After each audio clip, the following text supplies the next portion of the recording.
Bom dia a todos, bom dia a todas, bom dia para você que está nos assistindo pela Pop TV em Sobradinho e Porto Alegre. Sejam todos muito bem-vindos e bem-vindas a mais um ICL Mercado Investimentos. Hoje, terça, dia de conhecer a produção industrial que foi divulgada bem cedinho, mas a gente vai falar de outros assuntos com vocês, porque tem também os cortes que foram anunciados agora com um pouco mais de detalhamento, inclusive de onde devem vir as receitas extras, além dos cortes, o que deve ser esperado por aí.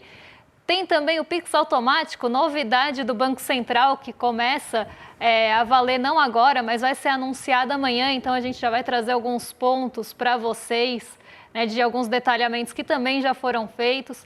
Mas antes de tudo isso, vamos dar uma passada, uma passeada pela nossa agenda, enquanto vocês vão dando bom dia, contando para a gente de onde vocês estão falando. Então vamos ver o que já saiu e o que tem para sair hoje, porque tem bastante coisa na agenda. Principalmente que nem ontem, tá? Tem muito dirigente do Banco Central dos Estados Unidos falando hoje também. Então vamos ver o que tem aí já de manhãzinha na zona do euro, porque por lá saíram dois dados importantes. Saíram os dados de inflação, né, ao consumidor e o núcleo da inflação ao consumidor, e a taxa de desemprego também já foi conhecida às 6 horas da manhã. Mas não foi só isso. Teve o relatório trimestral das perspectivas globais da OCDE, que foi divulgado às 4 horas. CPI também, índice de preços ao consumidor da Turquia, né? Esse país que normalmente tem um índice de preços ao consumidor bem alto, inclusive acaba duelando com a gente ali no pódio dos rankings dos juros reais, né? Então, a Turquia hoje de manhã já divulgou essa inflação. O Brasil, às 5 horas da manhã, já divulgou também IPC-FIP no mês de maio, então aqui um pequeno termômetro do que podemos esperar para o IPCA, mas a gente não vai trazer o IPC-FIP, porque ele acaba aí ficando repetitivo com o IGPM, né, e com outras medidas que a gente traz aqui para vocês. O que mais que temos na agenda? Bom, como já falei, às 9 horas da manhã, saiu a produção industrial aqui do Brasil, a conhecida PIMPF, né? Produção Industrial Mensal, Pesquisa Industrial Mensal. E aí a gente tem essa divulgação sendo feita às 9 horas, até podem passar aí para o pessoal de casa acompanhar com a gente, porque além disso saiu o PIB do primeiro trimestre da África do Sul, esse saiu mais cedo, e às 11 horas da manhã, agorinha, sai o relatório JOLTS de abertura de vagas. A gente vai falar mais disso no fechamento de mercado, então eu nem vou entrar tanto nesse assunto. O que também tem nos Estados Unidos hoje? Encomendas à indústria, Departamento do Comércio também que divulga, agorinha, né? 11 horas da manhã. E aí começa na parte da tarde o que eu falei, né? Vai vir um monte de dirigente, presidente do Banco Central dos Estados Unidos, do Fed, que vão falar hoje durante o dia. E aí o que eu sempre falo também vale hoje, né? Se você tem presidentes, dirigentes, autoridades monetárias, num geral, falando, né, em relação a algum país, independe do evento que aquela autoridade está. O que o mercado quer saber e o que normalmente os investidores e o público em geral quer saber é para onde vai a taxa de juros, qual a expectativa daquela autoridade monetária para a inflação. Então, normalmente são esses sinais que são buscados nesse tipo de pronunciamento. Então, vamos ver quem que fala hoje. Vamos passar aí para o pessoal de casa também acompanhar comigo, porque é bastante gente. Então, vamos lá. A diretora do Fed, a Lisa Cook, participa de uma conversa no Conselho de Relações Exteriores às 2h. O presidente do Fed de Chicago, o Austan Goolsbee, participa de uma rodada de perguntas e respostas da revisão econômica de meio de ano de 2025 de um jornal. A gente ainda tem às 4h30 a presidente do Fed de Dallas, Lori Logan, discursando na abertura de evento institucional do Fed. Então, como eu falei, a segunda parte da agenda estava bem tomada por esses pronunciamentos. E aí é o que eu acabei de explicar. Vale a sinalização aí que eles possam dar em relação ou à economia dos Estados Unidos ou à condução de política monetária, que é o que normalmente é buscado nesse tipo de fala.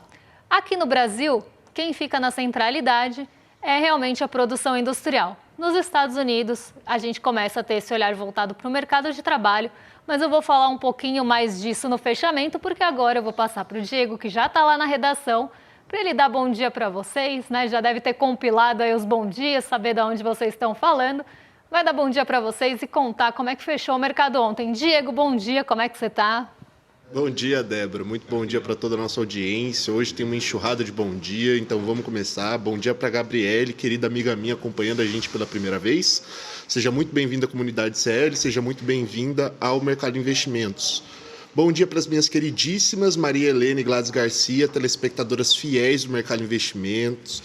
Bom dia para a Regiane Melo, falando diretamente do Rio de Janeiro. Bom dia para o professor Mário Nobre, de Olinda, em Pernambuco. Bom dia para o Wilson Antônio, de Itanhaém, em São Paulo. Bom dia para a Vilma Hoffman, de Porto Alegre, Rio Grande do Sul. Tá frio aí, Vilma? Deve estar congelando, né? Bom dia para o Wagner Moura, de Arthur Nogueira, São Paulo. Bom dia para a Maria Luzimar, também do Rio de Janeiro. Enfim, muito bom dia para todo mundo. Vamos fechamento? Seguinte, dia de ontem foi de pouca novidade, só que nem por isso passou batido. O Ibovespa, o principal índice da Bolsa Brasileira, começou até tentando reagir, mas perdeu força no meio da tarde. Caiu, perdeu 137 mil pontos e encerrou o pregão no menor nível desde 12 de maio. Fechou especificamente aos 136.786,66 pontos, com uma leve queda de 0,18%. Lá fora, o clima também foi de cautela, mas com uma reviravolta no final. As bolsas de Nova York começaram no vermelho, pressionadas principalmente por tensões comerciais entre os Estados Unidos e a China. Mas bastou uma ajuda das gigantes da tecnologia e das empresas do aço para mudar o rumo. Com isso, o S&P 500 virou e subiu 0,41%, o Nasdaq acompanhou com uma alta de 0,67% e o Dow Jones fechou praticamente estável, mas no campo positivo, com um ganho de 0,08%. No câmbio, o dólar também dançou. Chegou a bater uma mínima de R$ 5,66 pela manhã, mas terminou com uma queda de 0,77% a R$ 5,67. No acumulado do ano, a divisa já caiu mais de 8% frente ao real, que é um destaque especial entre as moedas da América Latina. Débora, vou passar para você, mas eu queria entender especificamente como que as gigantes da tecnologia e as empresas do aço ajudaram a reverter o rumo lá nas bolsas de Nova York. Vamos lá, boa pergunta do Diego, hein? Por que essas empresas mudaram rumo em Nova York, né? Porque o dia não estava tão assim no positivo, elas acabaram indo para o positivo, tanto que o Dow Jones, que nem tem esse peso tanto da tecnologia, ficou ali bem perto do 0 a 0, né? Foi para o terreno positivo, sim, ficou com 0,08, mas ficou ali na corda bamba. Então, o que aconteceu? Saíram os dados, né, os resultados corporativos das empresas de tecnologia e mais de 80% delas, se não me engano, mais de 86%, mas aqui vamos jogar 80% para cima, porque aí eu sei que não lembro o número quebradinho agora, mas mais de 80% das empresas de tecnologia tiveram resultados corporativos considerados positivos no último trimestre. Então, isso acabou levando as empresas de tecnologia para cima, puxaram as empresas de tecnologia para cima, e as bolsas que acabam tendo mais essa exposição responderam mais rapidamente também. Então, a Nasdaq acabou subindo bastante, S&P 500, que também tem alguma participação ali de tecnologia, não é uma bolsa focada nisso, mas também tem ali a sua participação, seu subíndice, né, de tecnologia, também acabou indo para o positivo. E por que as empresas de aço, que aí sim também poderiam ter uma participação, inclusive aqui no Brasil, em alguns casos, puxaram os índices para cima, os mercados para cima ontem? Esse é um ponto bem importante, que essa semana a gente começa a semana de volta com as tensões entre China e Estados Unidos. A nossa novela Tarifa Fatal saiu da pausa e voltou a ter uma nova temporada. Então, a gente começa a ter essas notícias rondando novamente de que pode ter alguma mudança na política tarifária entre Estados Unidos e China, algo que estava ali em compasso de espera. Só que com isso também veio a possibilidade, ou pelo menos foi aí aventado, que Donald Trump poderia subir mais a tarifa do aço e do alumínio para outros países. E aí quem produz nos Estados Unidos se beneficia. Então, empresas de aço, né, que não são ali tantas, já que os Estados Unidos importa bastante, mas tem algumas empresas de fora, inclusive, que foram para os Estados Unidos produzir. E aí essas empresas de aço acabaram também indo para o setor, né, as siderúrgicas, elas acabaram indo para o terreno positivo e levaram com eles os índices. Aqui no Brasil, por exemplo, os destaques de ontem, se a gente vai ver as empresas que mais subiram, foram aquelas também ligadas à siderurgia, à metalurgia, e acabaram ficando, né, entre os destaques positivos as que têm planta nos Estados Unidos, caso da Gerdau. Então a Gerdau ela ficou com o primeiro e o segundo lugar entre as maiores altas, a Gerdau e a Gerdau metalúrgica ali, né, porque são duas Gerdaus diferentes. Então as duas subiram bastante e acabaram se beneficiando dessa notícia, porque elas têm a planta lá. Por mais que seja uma empresa brasileira, a planta da Gerdau está nos Estados Unidos. Então você acaba tendo esse impulsionamento, né? O Ibovespa ele teve um dia meio morno, meio sem novidade. O que está ainda impactando muito aqui, acreditem ou não vocês, né, é o IOF. O IOF ainda é um fantasma, né, é o imposto oficial fantasma aí, porque ele ainda está rondando o mercado financeiro. E acabou também ontem trazendo um sentimento de incerteza, se vai mudar, se não vai mudar. Tem todo o impasse em relação ao Congresso e o governo para decidir os rumos do IOF. Então a gente deve continuar tendo essa novela também acontecendo por mais alguns dias. E isso também acabou mexendo com o humor aqui. Mas lá fora, né, a razão das empresas de tecnologia terem levado o índice para cima foi justamente esse balanço mais positivo das empresas ligadas à tecnologia e também em relação ao aço. A gente olha aí, é a tarifa que está voltando, pode voltar e voltar mais forte, e isso iria prejudicar as empresas que estão fora dos Estados Unidos, mas beneficiar as que estão dentro, caso aí da nossa brasileira Gerdau. Então, esse foi o movimento do dia, apesar de um dia sem novidades, sem muita coisa. Foi um dia aí que teve ainda alguns pontos positivos, alguns pontos importantes para a gente ficar de olho. Outra coisa que eu falei que eu ia falar no fechamento para vocês é em relação ao mercado de trabalho nos Estados Unidos, porque a gente entra naquela semana que saem uma série de dados em relação ao mercado de trabalho. Então vai sair JOLTS, vai sair ADP, vai sair payroll. E quando a gente tem essa série de dados que são muito olhados pelo Banco Central para tomar decisões, isso acaba também ficando bastante na centralidade. Então, apesar de tudo, né, dessa movimentação, ainda existe um compasso de espera, né, um modo soneca ali, do mercado tentando esperar mesmo, né, não tomando nenhuma decisão, nenhum posicionamento muito forte, enquanto esses dados não forem divulgados, porque eles podem mudar o rumo da política monetária e podem mudar o rumo do mercado também. Então, fica todo mundo meio que esperando os dados de mercado de trabalho saírem, para aí sim tomar suas posições e suas decisões. Então, a gente tem uma semana de dados bem importantes de mercado de trabalho nos Estados Unidos, e por isso que eu falei que eu não ia entrar tanto ali no relatório JOLTS, porque eu ia falar dele depois. Mas agora todo mundo está querendo saber qual que é a expectativa do mercado para a nossa PIM-PF, a nossa pesquisa da indústria. Diego, conta pra gente, o que o mercado estava esperando para resultado de produção industrial nesse mês?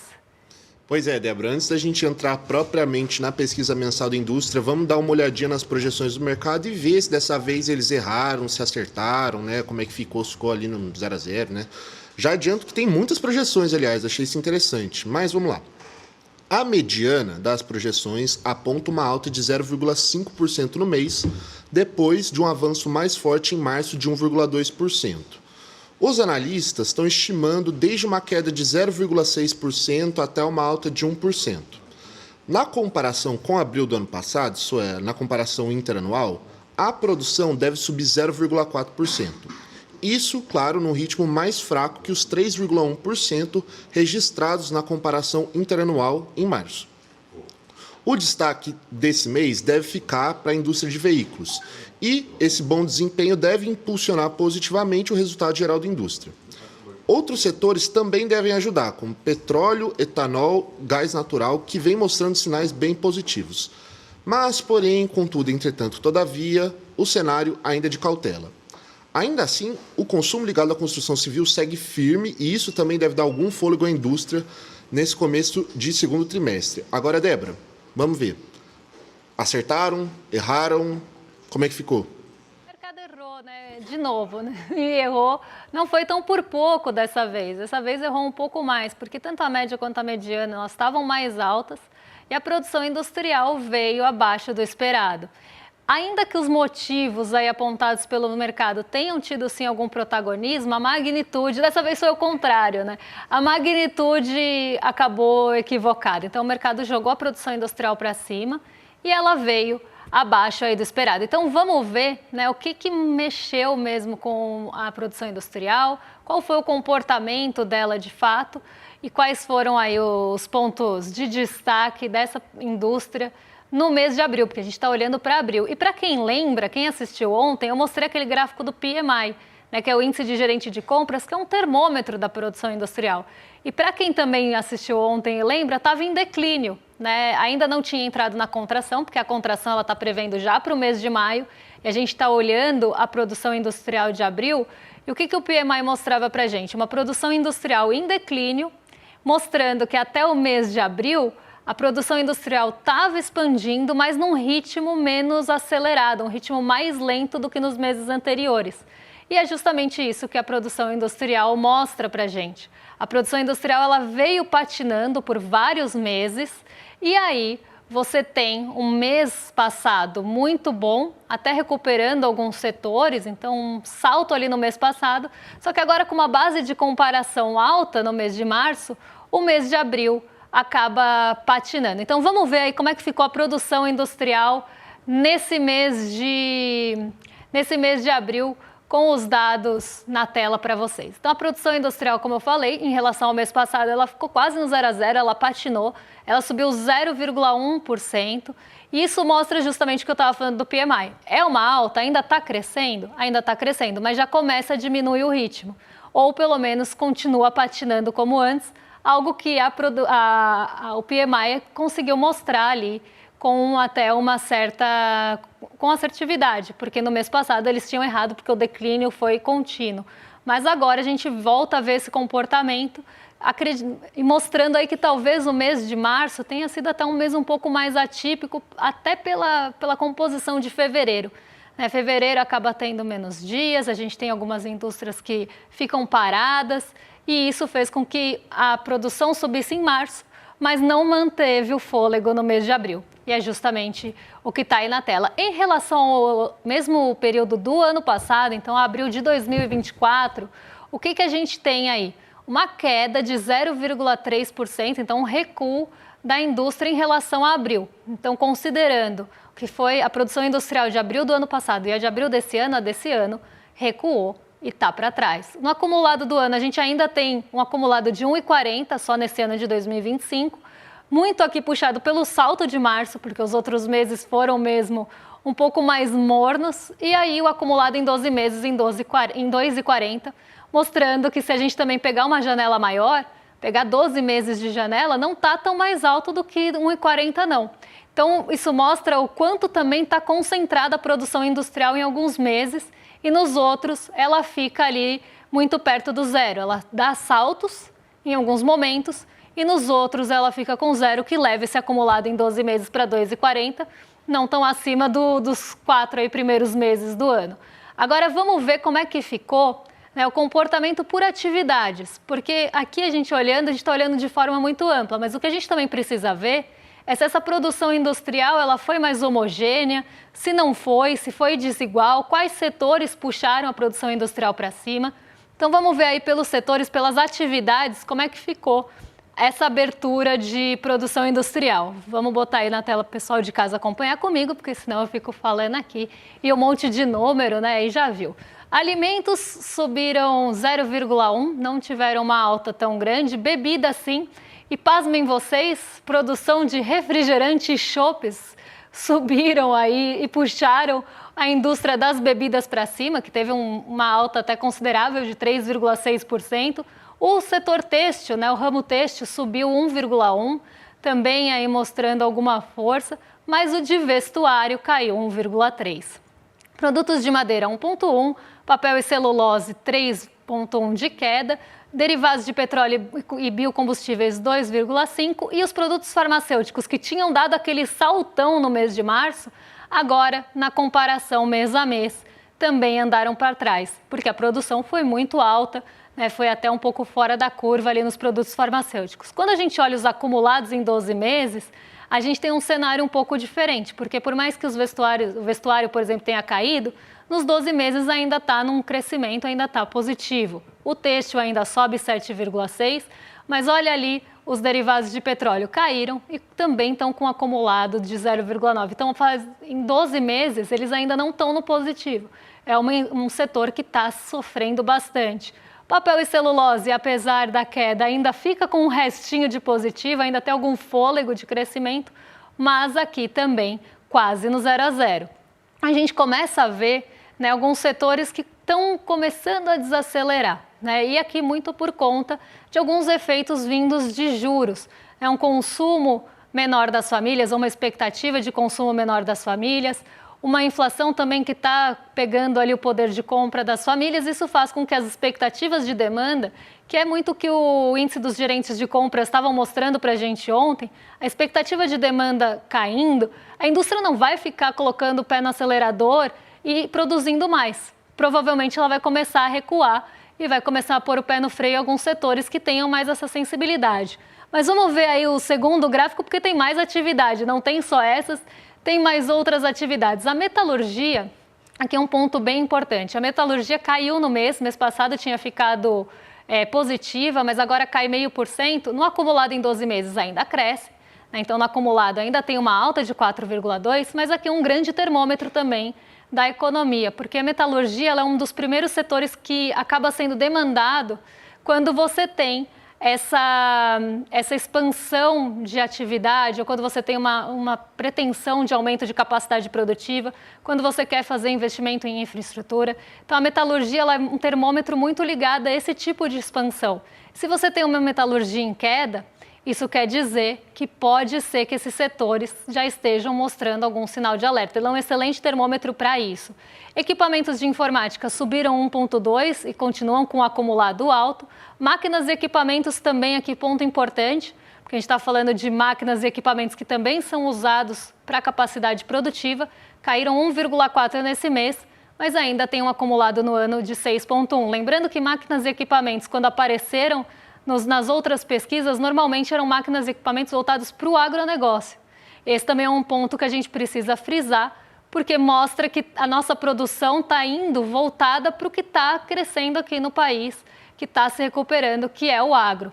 E a gente sabe que um PIB concentrado em agro também traz alguns problemas, mas nesse mês nem essas máquinas e equipamentos subiram, elas caíram. Veículos, que era justamente o que o mercado estava apontando, por conta das pesquisas anteriores, né, que tinham mostrado uma alta bastante grande aí no setor de veículos, nessa atividade, a expectativa era que veículos puxassem para cima mesmo, e foi o que aconteceu, 1% de alta, com acumulado de 11%. Então, ainda a produção de veículos continua aquecida aqui no Brasil, apesar da restrição de crédito que a taxa de juros já está trazendo.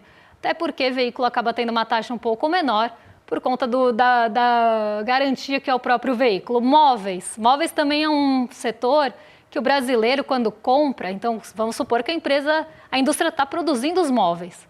Ela vai formar o estoque, ela tem que vender isso para a loja tem que vender para o consumidor. Se a loja não vende para o consumidor porque o consumidor não compra, ela não vai comprar da indústria, a indústria não vai produzir mais. Então aqui também é um setor que tem bastante sensibilidade a juros e que já começa a mostrar também algum sinal de fraqueza nesse mês.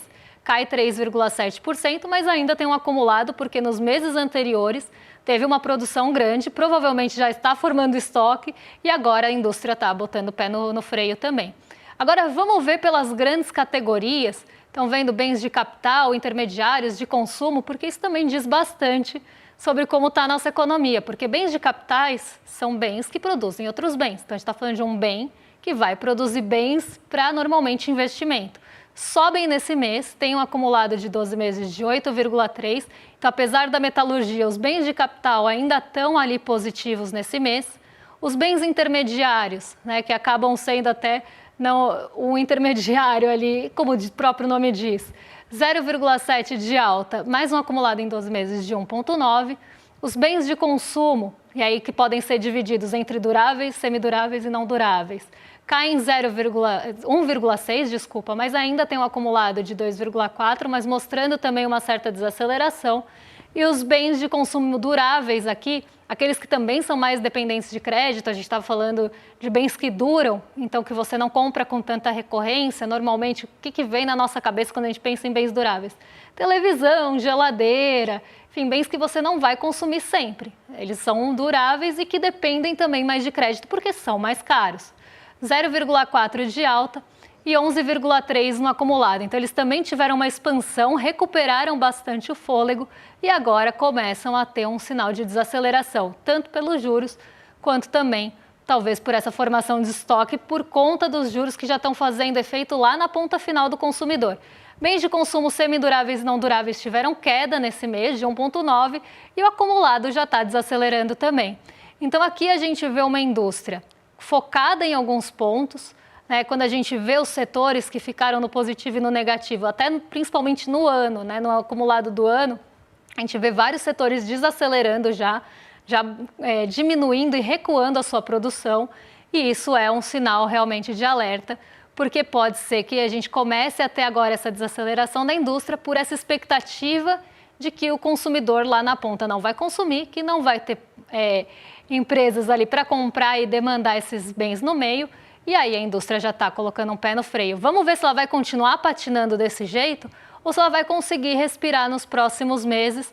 E a gente não pode deixar de lembrar que março foi um mês de salto. Então é normal também que a gente tenha esse ajuste. Mas aqui um sinal de alerta para a indústria. Como a gente tem pouquíssimos minutos para falar aqui, vamos falar rapidinho dos cortes. Diego, conta pra gente que cortes são esses, né? Porque parece que vai passar a tesoura aí, tá passando o facão da fazenda, né? Pois é, Débora, você me perdoa, inclusive, por esse termo que eu vou usar agora, mas o nosso compromisso aqui é com a verdade, doa quem doer, então eu vou falar. Haddad, mãos de tesoura, ataca novamente, isso porque a gente está em época de festa de São João, nem é Halloween ainda. Para quem não ficou sabendo, na semana passada, o Planalto anunciou um bloqueio de 31,3 bilhões de reais em despesas discricionárias. Essa medida veio junto com o aumento do IOF, o Imposto sobre Operações Financeiras, mas o mercado deu uma surtada, para dizer o mínimo, né, com o aumento do IOF. Teve banqueira apitando o zap-zap do Haddad, foi um horror, e agora, inclusive, tem o próprio Galípolo, presidente do Banco Central, indicado pelo presidente Lula, criticando severamente a medida. Enfim, conseguiram o que queriam: segurar os gastos e manter as contas dentro das novas regras fiscais. Desse total de 31,3 bilhões de reais, 10,6 bilhões são cortes diretamente ligados ao limite de gastos. Já os 20,7 bilhões restantes são contingenciamentos, o que significa que podem ser liberados se a arrecadação melhorar ao longo do ano. Os números demoraram, mas chegaram. A divulgação só veio agora por causa do atraso na sanção do orçamento. Débora? Vamos lá, né? Vamos entender principalmente de onde vão ser tirados, né, ou contingenciados ou bloqueados esses recursos, porque eu acho que esse é o mais importante. A gente sabe que a magnitude é grande, né, que foi maior, inclusive, que eu esperava. Sabe o que pareceu? Sabe quando você vai no cabeleireiro e fala, corta só as pontinhas? Só que você sai de lá com um cabelo pixie, assim, né, daquele bem curtinho. Então, foi isso. A Fazenda, o mercado estava falando, corta só as pontinhas. Só que a Fazenda foi lá, a Haddad Mãos de Tesoura foi lá mesmo e meteu a mão na jardinagem e cortou mais do que se esperava. Bloqueou e contingenciou mais do que se esperava. Mas de que ministério? De que pasta? Porque isso que é importante no final das contas. Então, vamos ver aqui rapidinho, para fechar o programa, que pastas que vão ser mais afetadas, e amanhã eu falo dessas atividades, né, recursos extras que devem entrar aí para tentar balancear. Então vamos ver de onde vai sair o dinheiro. Ministério das Cidades deve ter um corte de 4,2 bi, Ministério da Defesa de 2,5 bi, da Saúde de 2,3 e Desenvolvimento Social de 2,1 bilhões. Do total de 31 bilhões, 7 são de emendas bancadas, 24 incidem diretamente sobre despesas de ministérios e os cortes mais significativos estão aí, que foram os que eu falei. O Ministério da Saúde sofreu com um corte mais relevante, porque foram 5,9 bilhões, sendo 3,6 em emendas de bancada e 2,3 em despesas discricionárias do Executivo. A única coisa que não é discricionária mesmo é a tesoura. Então aqui a gente vê de novo o Ministério da Saúde aparecendo, o Ministério do Desenvolvimento Social, que eu poderia apostar que não ia ficar de fora. Então a gente vê, né, de novo aqui, claro que tem outros ministérios sendo afetados, tem o Ministério da Defesa na conta também, mas saúde e desenvolvimento entrando aí. Até fiquei surpresa, né, que a educação não está entre os maiores, porque normalmente quando tem contingenciamento, a educação sofre bastante também com esse tipo de bloqueio, de contingenciamento, porque acaba não conseguindo ter dinheiro ali para as contas mais do dia a dia ali, né? Então, a gente agora vai esperar, né, o próximo detalhamento que vem, mas aqui, né, a gente tem o protagonismo de novo, ainda que tenha parte de emendas de bancada na saúde, a gente tem parte que é de despesa. E aí a grande questão é o que está dentro do Ministério da Saúde que pode ser afetado. E isso ainda não tem o detalhamento, por isso que eu falei. Por exemplo, farmácia popular. Então a gente precisa ficar de olho para ver se essa corda vai romper de novo para o lado mais fraco. Né? Vai romper na saúde popular, é daí que vai tirar algum contingenciamento? Em outro tipo de despesa? Então está todo mundo esperando esse detalhamento junto a um desfecho da novela do IOF. Então amanhã eu trago os dois para você. A gente fala do restante aí do bloqueio, porque agora já vai estourar o meu programa, e eu falo também aí do IOF, porque está um novelão e provavelmente amanhã teremos atualizações. Então é isso, gente. Antes de me despedir, eu só vou convidar vocês para entrarem na nossa live amanhã do Milhão, que vai acontecer às 7 horas da noite. Então fiquem ligados, porque vai ser uma comemoração coletiva aqui com toda a nossa comunidade. Então, mega live do ICL, 1 milhão de inscritos contra a extrema-direita, 4 de junho, conhecido como amanhã, às 7 horas da noite. Clique em receber a notificação para não esquecer e não ficar de fora dessa. Agora eu vou entregar para os meus vizinhos de cima. Rolê ICL já estão prontos para receber vocês, Guga Noblar e William De Luca. E eu volto amanhã com as principais notícias do dia que mexem com o seu bolso, com a nossa bolsa, com as nossas vidas e com as dívidas de hoje. Um beijão e até lá, pessoal. R$1,5 milhão. Esse é o investimento que o ICL vai fazer em projetos de impacto. Mais de 1.000 empresas do país inteiro entraram na disputa para ter seus negócios transformados. Mas só 7 empresas vão ser escolhidas. 4 empresas recebem R$125 mil, 2 empresas recebem R$250 mil e uma empresa vai receber um investimento de R$500 milhão. Não é matemática, não é cálculo, é conhecimento do seu negócio, porque cada negócio é um negócio. Uma coisa que venda bem e que o consumidor queira comprar. Tantas frentes no negócio. Em qual focar? Muito orgulhoso disso que a gente está construindo junto, sabe? Isso tudo é muito especial. Quanto mais você fica nervoso, mais você trava o seu cérebro. Explorar um pouco nessa visão de marketing digital. E eles vão decidir se cada empreendedor passa ou não passa para a próxima fase. Tem gente que não sabe o buraco que tá. Eu queria lembrar que empreender é coisa séria, investir é coisa séria. É um momento difícil, mas o jogo precisa seguir.